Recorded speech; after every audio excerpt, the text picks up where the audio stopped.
Hello and good morning to all of you. सभी को good morning. और good morning के साथ आज की जो क्लास है उसको स्टार्ट करेंगे। इस क्लास में मेनली हम लोग डिस्कस करेंगे करंट अफेयर्स के क्वेश्चंस, जिसमें आप लोग देखोगे कि अभी फ़िलहाल क्या कहते हैं, आपका दिवाली का टाइम चल रहा है, तो हम लोग बहुत ज़्यादा नए नए क्वेश्चंस को डिस्कस नहीं करेंगे, क्योंकि नए क्वेश्चन अभी डिस्कस करने बैठेंगे तो उन बच्चों को दिक्कत होगी जो बच्चे अभी फ़िलहाल लगे हुए हैं दिवाली की सजावट में, इन चीज़ों में। ठीक है, तो फटाफट से हम लोग जो है स्टार्ट करते हैं सेशन को। और ध्यान रखना कि आने वाले टाइम में जो आपका इलेक्शन जो होने वाला है बिहार में, इलेक्शन के बाद में फटाफट आपके एग्ज़ाम्स होंगे। तो अभी जो आपका टाइम है ना, ये बहुत क्रूशियल टाइम है। ये जो आपका समय चल रहा है बहुत ही क्रूशियल समय है। इस समय को ज़्यादा से ज़्यादा आप कोशिश करो यूटिलाइज़ करने की। इस टाइम अगर आपने बेहतरीन तरीके से मेहनत कर ली तो एग्ज़ाम आपका जैसे ही होना होगा, आप तुरंत ही पोस्ट लेकर सेलेक्ट हो जाओगे। नहीं तो वही है, देखो सालों साल कई सारे स्टूडेंट्स को हम जानते हैं जो सालों से तैयारी कर रहे हैं, अभी तक उनका हो नहीं पाया। काफ़ी सारे इश्यूज़ होते हैं। एक तो ये इशू होता है कि भई पेपर हो जाता है, फिर पता चलता है पेपर लीक हो गया, एक सबसे बड़ा इशू ये है। दूसरा इशू ये है कि फॉर्म भरा जाता है, फॉर्म भराने के बाद पेपर का कोई अता-पता नहीं होता, फिर अचानक से 1 महीने पहले बोल देते हैं कि अगले महीने पेपर है। बीच में बच्चों का फ्लो टूट चुका होता है और अचानक से फिर पेपर हो जाता है। जैसे अभी बीएसएससी इंटर लेवल का जो आप फॉर्म देख रहे हो बिहार में, उसको रीओपन किया गया।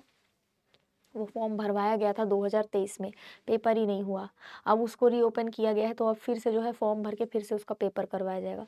तो बहुत सी चीज़ें हैं जिसको लेकर के इश्यूज़ हैं, इसीलिए मैं कह रही हूँ अच्छा मौका है। काफ़ी सारे फॉर्म बिहार में आए हुए हैं, मेरे को लगता है आपने भर भी दिए होंगे। धड़ाधड़ पेपर हो जाएँगे इलेक्शन के बाद, तो तैयारी अभी बीच में छोड़ना मत। ये मत सोचना कि बहुत टाइम है, बाद में कर लेंगे, क्योंकि सरकारी नौकरी अगर पाना है तो इसका जो सिलेबस है ये बहुत वास्ट रहता है। ये इतना ईज़ी नहीं है कि आप कुछ ही समय में सिलेबस कवर कर लो, ठीक है? चलो आगे बढ़ते हैं और देखते हैं सबसे पहले एक न्यूज़। इस न्यूज़ में हमने कुछ समय पहले देखा था, मेनली मेजरली ये रिवीजन क्लासेस है, ठीक है? इसमें हम लोग पिछले लगभग 6 महीने से 1 साल के करंट अफेयर्स को रिवीजन कर रहे हैं। देखो पिछले कुछ समय पहले हमने देखा था कि जो हमारा एनसीईआरटी है, हमारा जो एनसीईआरटी है, एनसीईआरटी के द्वारा बोला गया था कि हम जितनी भी किताबें हैं उसमें ऑपरेशन सिंदूर के नाम से, ऑपरेशन सिंदूर के नाम से हम लोग एक क्या लॉन्च कर रहे हैं, मॉड्यूल लॉन्च कर रहे हैं। ठीक है, मतलब एनसीईआरटी की किताबों में अब बच्चों को ऑपरेशन सिंदूर के बारे में पढ़ाया जाएगा। ये अच्छी चीज़ है। हम लोग जब एनसीईआरटी की किताबें देखते हैं तो बहुत सी किताबें ऐसी हैं जिन किताबों में ऑपरेशन सिंदूर तो तुम छोड़ ही दो, हमारे महान महान योद्धाओं के नाम तक नहीं रहते। हमारे योद्धाओं के बारे में ज़्यादा कुछ डिस्क्रिप्शन ही नहीं दिया रहता। इधर अकबर के बारे में, बाबर के बारे में, हुमायूं के बारे में, जहांगीर के बारे में, इनके बारे में लंबे लंबे टॉपिक्स रहते हैं। तो ये चीज़ें जो है ये हमको हमारे ही ट्रेडिशन से, हमारे कल्चर से, हमारे फ्रीडम फाइटर से और हमारे महापुरुषों से दूर करती है। हमें उनके बारे में नहीं पता, हमें अकबर बाबर के बारे में सब पता है। तो आने वाले टाइम में बच्चों को थोड़ा ज़्यादा इंडिया के बारे में और इंडियन लोगों के बारे में पढ़ाया जाए, सिखाया जाए, समझाया जाए, इसकी कोशिश की जा रही है। और इसके लिए इंडिया में जो भी मेजर चीज़ें हुई हैं उनको ज़्यादा से ज़्यादा बुक्स में इंक्लूड किए जाने की कोशिश की जा रही है। तो एनसीईआरटी ने हाल ही में बोला है कि हम ऑपरेशन सिंदूर जो चैप्टर है वो अब किताबों में रखेंगे, ताकि जो बच्चे स्कूल जाएं वो देखें कि भारत ने कितनी बहादुरी से ऑपरेशन सिंदूर लॉन्च किया और अपने इंडिया में जो आतंकवादियों ने अटैक किया था उसका बदला लिया। इसमें पूरा का पूरा ऑपरेशन सिंदूर किस तरीके से हुआ उसको पढ़ाया जाएगा। ज़रूरी है इंडिया के बच्चों को ये सब सीखना, ठीक है? चलो नेक्स्ट देखो। Vihar lake that was recently seen in news is located in which city? कौन से शहर में विहार झील आपको मिलेगा जो हाल ही में खबरों में था? बताओ भाई क्या आंसर है इसका, फटाफट। Vihar lake that was recently seen in news is located in which city? क्या आंसर है ये? ओवरफ्लो हुआ था, ठीक है? ये मैन मेड लेक है, मैन मेड लेक, समझ गए? इंसानों द्वारा बनाया गया लेक है। ब्रिटिश गवर्नमेंट के द्वारा इसको 1856 के आसपास बनवाना शुरू किया गया था। ये मानव निर्मित, मानव निर्मित झील है ये, ठीक है? मानव निर्मित झील है, यानी कि मैन मेड लेक है ये, है ना। इसको मुंबई में देखा गया कि अभी कुछ समय पहले हेवी रेन की वजह से इसमें ओवरफ्लो हुआ था। इस झील में ओवरफ्लो हुआ था, यानी पानी इतना ज़्यादा हो गया था कि ओवरफ्लो हो गया था ये झील अभी बारिश के टाइम पे, ठीक है। तो ये झील थोड़ा न्यूज़ में आ गया था। इस झील को ब्रिटिशर्स के द्वारा, अंग्रेजों द्वारा बनाया गया था, अंग्रेजों द्वारा इसको बनवाया गया था, है ना। 1856 के आसपास इसको बनवाना शुरू किया गया था। 1856 के आसपास इसका जो फॉर्मेशन है वो शुरू किया गया था, ठीक है क्या। मुंबई इसका आंसर हो जाएगा। मुंबई में क्या क्या चीज़ें हैं जो बहुत खास है, जो हमें एग्जाम पॉइंट ऑफ व्यू से जानना चाहिए। तो मुंबई में बहुत सी चीज़ें हैं। देखो, आरबीआई है मुंबई में, आरबीआई का हेडक्वार्टर। मुंबई में सेबी का मुख्यालय है। मुंबई में एसबीआई का भी मुख्यालय है। मुंबई में तुमको छत्रपति शिवाजी टर्मिनस स्टेशन मिलेगा। मुंबई में तुमको जवाहरलाल नेहरू बंदरगाह भी मिलेगा। मुंबई में तुमको छत्रपति शिवाजी महाराज एयरपोर्ट भी मिल जाएगा, ठीक है। उसके बाद में तुमको मुंबई को फाइनेंशियल कैपिटल के तौर पर जानते हैं। मुंबई में बॉम्बे स्टॉक एक्सचेंज और नेशनल स्टॉक एक्सचेंज भी आपको मिल जाएगा। तो ये सारी की सारी जो चीज़ें हैं ये आपको मुंबई में मिलेगी। मुंबई को फाइनेंशियल कैपिटल के तौर पर जाना जाता है, यानी वित्तीय राजधानी के तौर पर इसको जाना जाता है। बॉलीवुड का जो हब है वो मुंबई ही है, समझ गए। बॉलीवुड का जो हब है वो मुंबई ही है, ये ध्यान रखना, है ना। यही है बॉलीवुड हब। पता ही है सबको, ये तो एग्जाम में खैर पूछा भी नहीं जाता। अब तो बॉलीवुड की ऐसी हालत है जिसकी कोई हद नहीं है। पहले के समय का जो बॉलीवुड था वो एक अलग ही लेवल का मूवी वगैरह बनाया करता था। अब बॉलीवुड की पिक्चर है तो ना देखने लायक है ना दिखाने लायक, है ना। तो काफ़ी ज़्यादा चीज़ें जो है, स्तर जो है वो गिरता चला जा रहा है, समझ रहे हो। तुम्हें भी पता है, हमें भी पता है, चीज़ें ज़्यादा ही आउट ऑफ कंट्रोल हो चुकी हैं बॉलीवुड में, जिसको सुधारने की काफ़ी ज़्यादा ज़रूरत है। खैर आगे बढ़ते हैं। अच्छा, हैदराबाद का नाम दिया है। हैदराबाद में भी एक बहुत फेमस झील है, पता है। इस झील का नाम है हुसैन सागर। क्या है इस झील का नाम? हुसैन सागर। इस झील का नाम है हुसैन सागर लेक। नेक्स्ट देखो, COP30 has been organised in which country. हाल ही में COP30 का आयोजन हुआ। ये COP30 जो आयोजित हुआ ये कौन सी कंट्री में आयोजित हुआ ये पूछा जा रहा है। इसका क्या आंसर होगा, लगाओ फटाफट।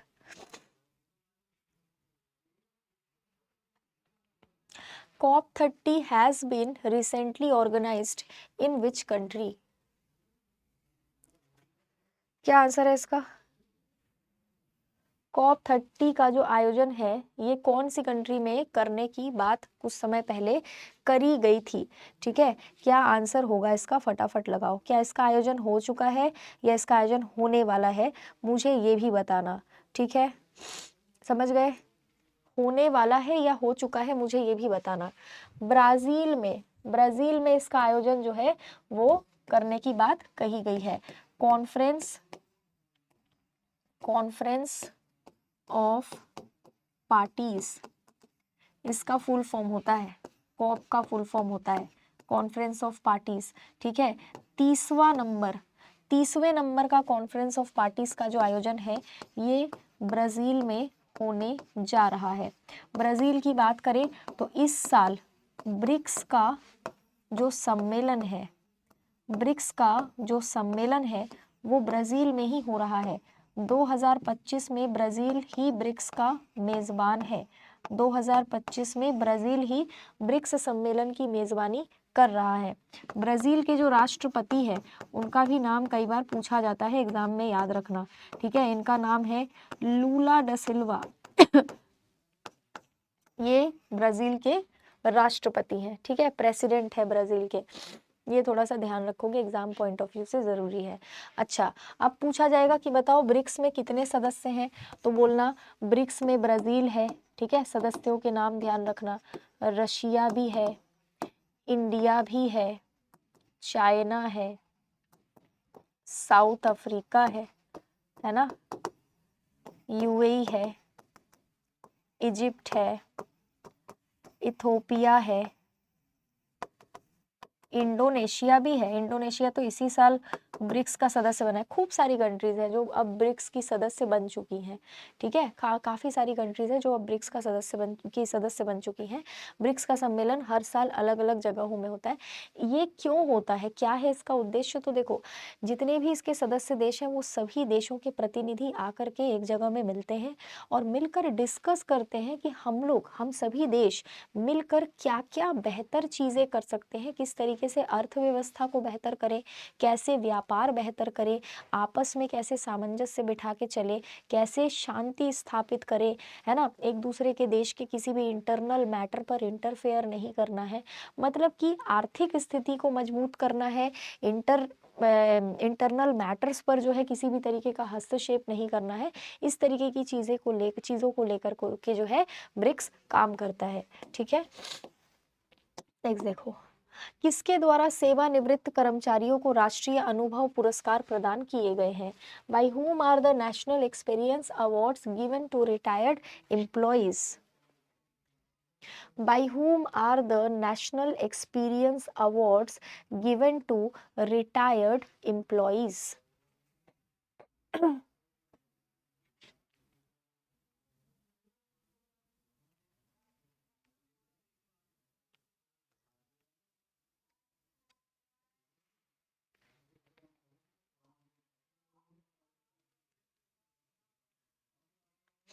क्या आंसर होगा?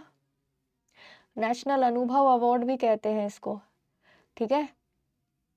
डिपार्टमेंट ऑफ पेंशन के द्वारा यहाँ पर दिया जाता है।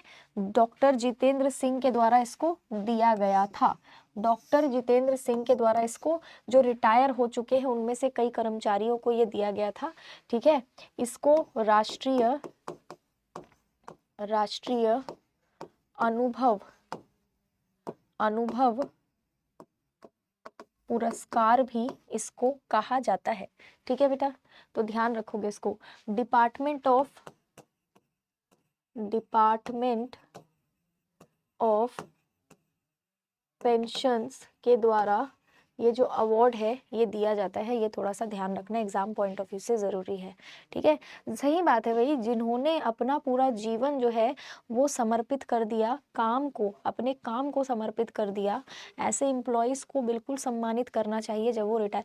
इंडिया में एक चीज़ मुझे बहुत अच्छी लगती है, जब भी किसी के फादर या मदर रिटायर होते हैं नौकरी से, तो उनके जो बच्चे होते हैं वो अगर सक्षम है तो वो पार्टी वगैरह देते हैं। जैसे कि मैंने कई ऐसी पार्टीज देखी हैं जो मेरे खुद के कलीग्स ने दी है।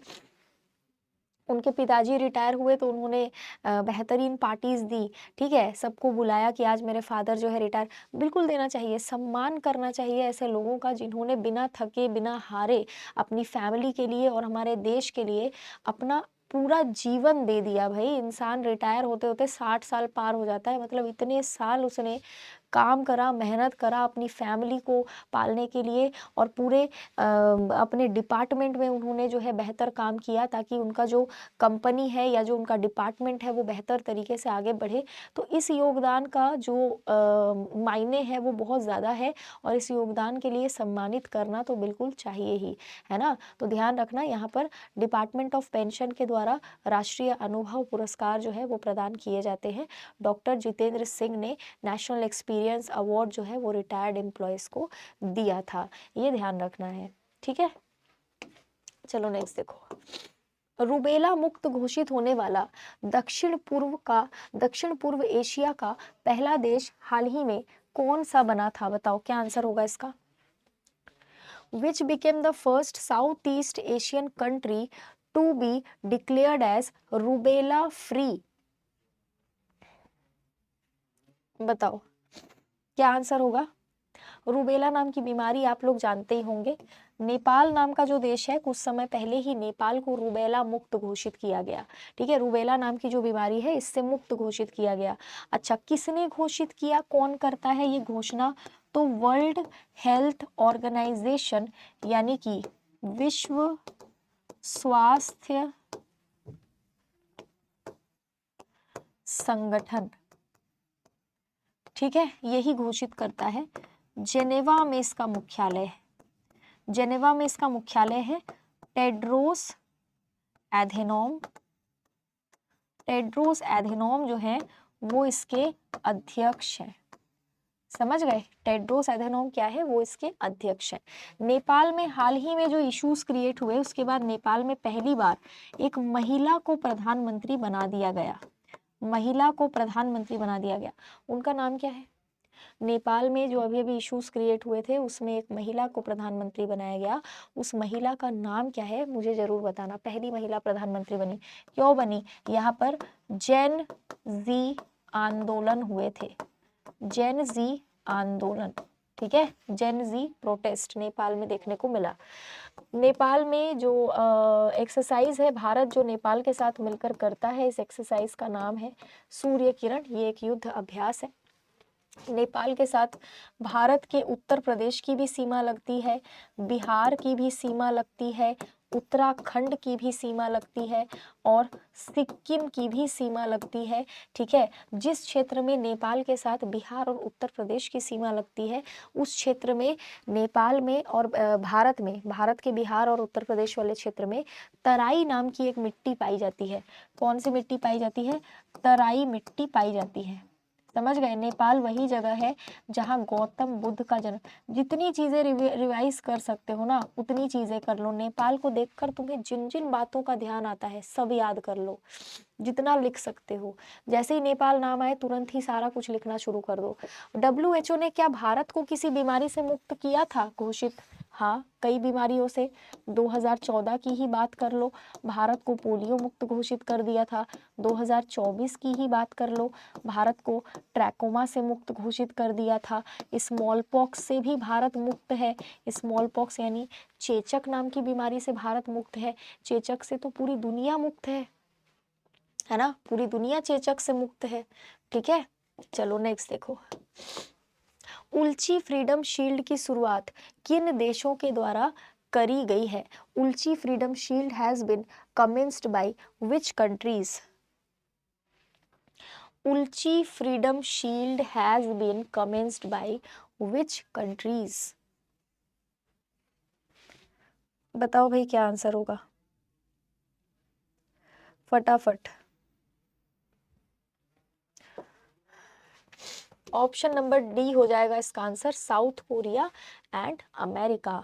ठीक है, दक्षिण कोरिया और अमेरिका के द्वारा उल्ची फ्रीडम शील्ड को हाल ही में आयोजित किया गया। ठीक है, अच्छा साउथ कोरिया के इश्यूज है नॉर्थ कोरिया के साथ, तो मुझे ये बताओ कौन सा बॉर्डर है, कौन सा बॉर्डर है जो नॉर्थ कोरिया और साउथ कोरिया के बीच में है? साउथ कोरिया और नॉर्थ कोरिया के बीच में ये जो बॉर्डर है इसका क्या नाम है? अगर पूछा जाएगा तो बताना। अभी फिलहाल अमेरिका में जो राज कर रहे हैं डोनाल्ड ट्रंप, पूरी दुनिया के दुश्मन बने हुए हैं। इन्होंने नोबेल का शांति पुरस्कार मांगा था, शांति पुरस्कार, समझ रहे हो? कौन सा शांति पुरस्कार? नोबेल शांति पुरस्कार। इन्हें मिला? नहीं मिला। क्यों मांग रहे थे? इनका कहना था मैंने दुनिया भर में जो युद्ध हो रहे हैं ना उनको रुकवाने में मैंने मदद करी है। भारत और पाकिस्तान के बीच में जो युद्ध जैसी स्थिति बनी उसको रुकवाने की मैंने कोशिश करी। मतलब इस तरीके की चीजें कह रहे थे जिसका कोई आधार ही नहीं था। इनको नहीं मिला नोबेल का शांति पुरस्कार। वेनेजुएला की अपोजिशन लीडर को जो है नोबेल पुरस्कार मिल गया। ये इन्होंने भारत पर 50% का टैरिफ लगा दिया है। पहले 25% था और 25% बढ़ाकर इसको 50% कर दिया और भारत पर इतना भारी भरकम जो टैरिफ है वो इन्होंने लगा दिया जिसका कोई मतलब ही नहीं बनता है। समझ गए? ठीक है,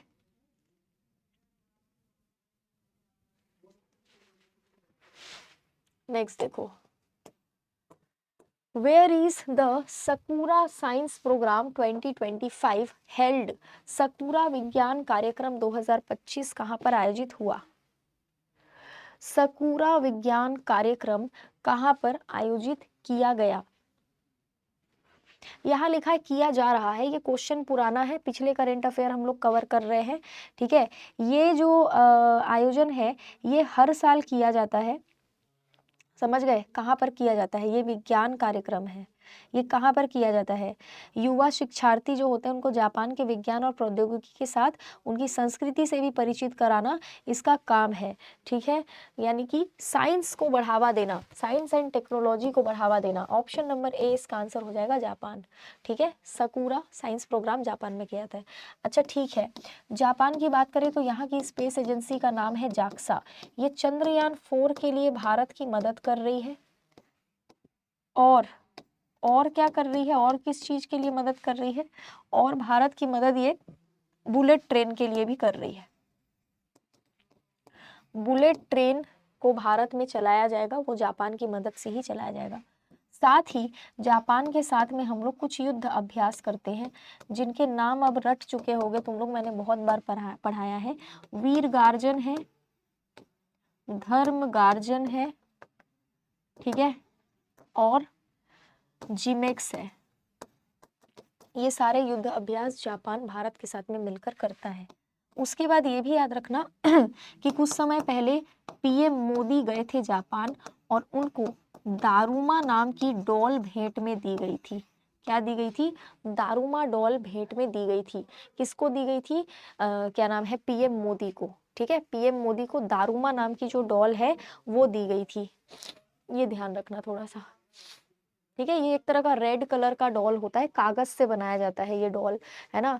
और क्या कहते हैं, इस डॉल को एक तावीज की तौर पर भी जाना जाता है। कहते हैं कि जो एविल स्पिरिट्स होते हैं यानी भूत वगैरह होते हैं वो लोग दूर रहते हैं अगर इस डॉल को, यहाँ पर ये डॉल रहती है।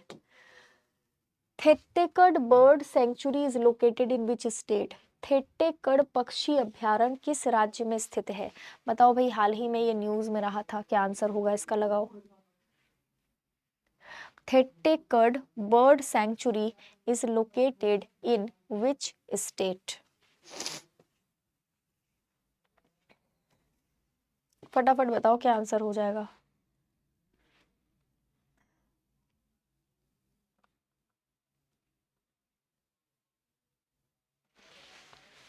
कहाँ पर सिचुएटेड है ये आपको केरला में मिलेगा। केरला में लोकेटेड है ये पक्षी अभ्यारण्य, ठीक है। ये ध्यान रखना, केरला में जो खारे पानी की झीलें होती है उनको कयाल कहा जाता है। केरला में आपको और भी चीजें मिलेंगी वाइल्ड लाइफ से रिलेटेड, जैसे पेरियार नाम का टाइगर रिजर्व आपको मिल जाएगा, केरला में ही मिलेगा।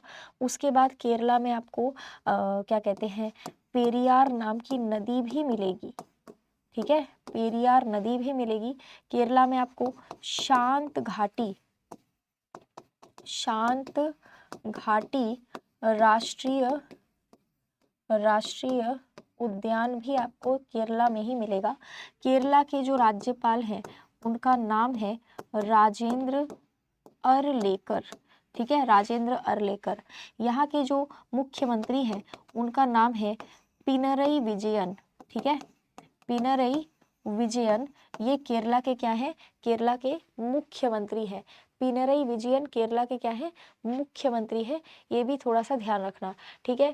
केरला में भाषा कौन सी बोली जाती है, तो मलयालम भाषा बोली जाती है।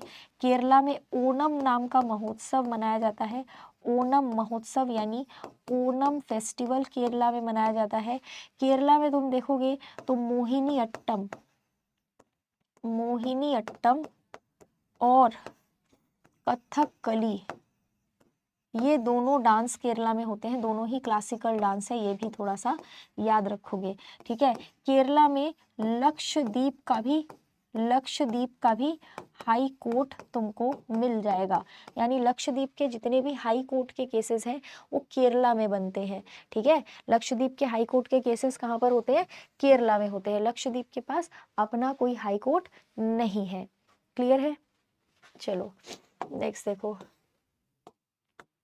Who has been honored with the Lalit कला अकेडमी अवार्ड। ललित कला अकेडमी पुरस्कार से हाल ही में किसको सम्मानित किया गया था। Who has been honored with the Lalit कला अकेडमी अवार्ड recently।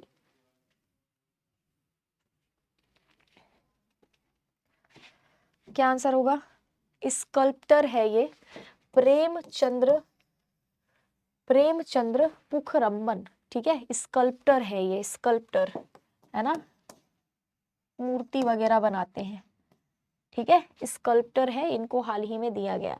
अच्छा मुझे ये बताओ, ज्ञानपीठ पुरस्कार भी तो मिला कुछ समय पहले, ज्ञानपीठ पुरस्कार, जो आखिरी बार ज्ञानपीठ पुरस्कार मिला किसको किसको मिला, ये गुलजार साहब को मिला, ठीक है, और किसको मिला, श्री राम भद्राचार्य जी को, किसको मिला, राम भद्राचार्य जी को, ठीक है, समझ गए, गुलजार साहब को और श्री राम भद्राचार्य सॉरी, है ना, दोनों को ही ज्ञानपीठ अवार्ड जो है वो दिया गया था। बहुत पहले स्टार्ट हुआ था ज्ञानपीठ अवार्ड।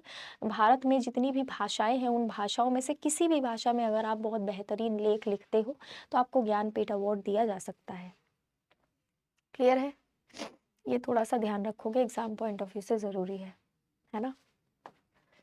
नेक्स्ट देखो, आदिवासी समुदायों को सशक्त बनाने के लिए कौन सा अभियान शुरू किया गया है भारत में, बताओ भाई क्या आंसर होगा।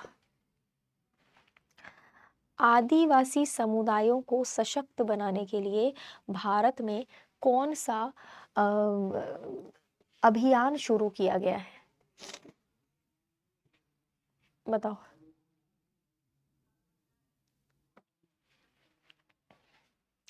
आदिवासी बहुत है इंडिया में, हर राज्य में तुमको मिल जाएंगे, खासकर सबसे ज्यादा आदिवासी तुमको भारत के छत्तीसगढ़ में मिलेंगे, ठीक है, झारखंड में मिलेंगे, है ना, मध्य प्रदेश में मिल जाएंगे, ठीक है, और भी जगहों में मिलेंगे, ऐसा नहीं सिर्फ यही मिलते हैं, लेकिन यहाँ पर आदिवासियों की संख्या काफी ज्यादा है। नॉर्थ ईस्टर्न स्टेट्स में भी है, नॉर्थ ईस्टर्न स्टेट्स यानी पूर्वोत्तर राज्यों में भी है, ठीक है। आदि कर्मयोगी नाम का जो क्या कहते हैं अभियान है, ये इनके लिए शुरू किया गया है ताकि इनको सशक्त बनाया जा सके। देखो इंडिया में ना आदिवासियों पर काफ़ी सारी चीज़ों को लेकर के ध्यान देना पड़ता है, नहीं तो इनको पीवीटीजी की लिस्ट में डालना पड़ जाता है। पीवीटीजी की लिस्ट में वो आदिवासी जाते हैं जिनको हम कहते हैं पर्टिकुलरली वल्नरेबल ट्राइबल ग्रुप, यानी कि जिनकी जनसंख्या, ऐसे आदिवासी जिनकी जनसंख्या घटती जा रही है, स्वास्थ्य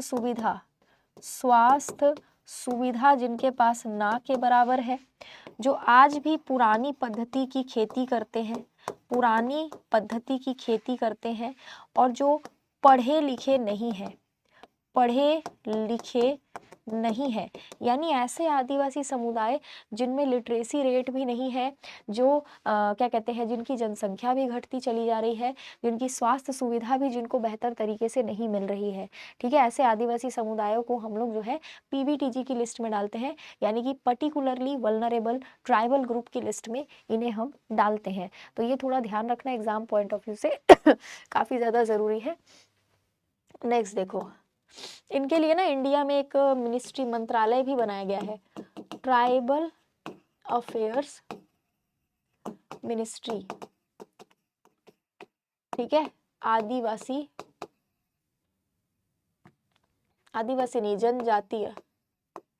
जनजातीय मामलों का मंत्रालय इसको हम कहते हैं, ठीक है। नेक्स्ट देखो, अच्छा यहाँ पर बैच भी देख लो, 499 में आपका मद्य निषेध का बैच है और एसआई का बैच है 799 रुपीज़ में। इन बैचेस को लेकर के आप एग्जाम की तैयारी और बेहतर तरीके से भी कर सकते हो। हाल ही में कौन सी जगह में वेव्स समिट का आयोजन हुआ था।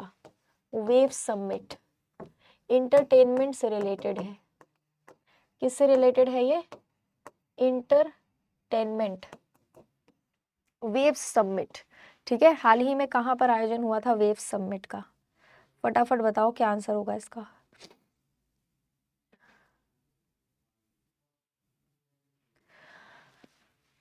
ऑप्शन नंबर ए, भारत में वेव्स समिट का आयोजन हुआ था, ठीक है, मुंबई में, है ना, ये ध्यान रखना, ठीक है। चलो काफ़ी सारे क्वेश्चंस जो है वो हमने कवर कर लिए हैं। अब बाकी का जो है आपका अगली क्लास में हम लोग डिस्कस करेंगे। और ये ध्यान रखना थोड़ा-सा कि पढ़ाई-लिखाई को लेकर के थोड़ा अच्छे से प्रिपेयर करना, ताकि आने वाले टाइम में जो आपका एग्ज़ाम हो उसमें ज़्यादा आपको टाइम ना लगे, एक ही बार में आपका पेपर निकल जाए, नहीं तो सालों-साल तैयारी करना बहुत ज़्यादा मुश्किल पड़ता है, इसलिए कह रही हूँ मैं। ठीक है? चलो फिर मिलते हैं अगली क्लास में। Have a very, very, very good day to all of you. Thank you so much.